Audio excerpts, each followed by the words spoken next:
Umea ardatz hartuta, hezkuntza eraldatu eta haratsago goaz.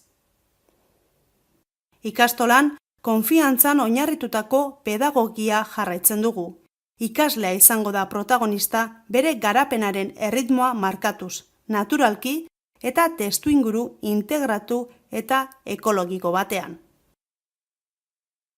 Era berean, ikastola gure herria irudikatzeko ezinbesteko tresna ere bada, baita euskal identitatearen eraikuntzan ere.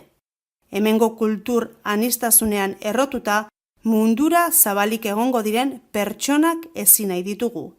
Euskara bizitzako hainbat esparrutan erabiltzeko gai izateaz haratsago, euskal kulturaz, historiaz eta identitateaz jabetu ez ezik, horren guztiaren partaide sentitzea nahi dugu.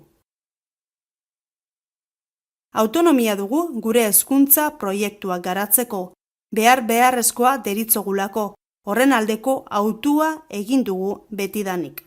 Guzti honek ekarri dituen kostuak gure gain hartu ditugu, baina ez itsu-itsuan, gure hezkuntza eredu propioa sentitu eta sortzeko baizik. Hildo eta estilo pedagogiko aproposak diseinatuz, eztabaidatuz eta adostuz. Guzti hau espiritu kooperatibo batekin, autogestionatuta eta auzolanean, norbere proiektuan sinisten duenaren konpromisoarekin motibatuta.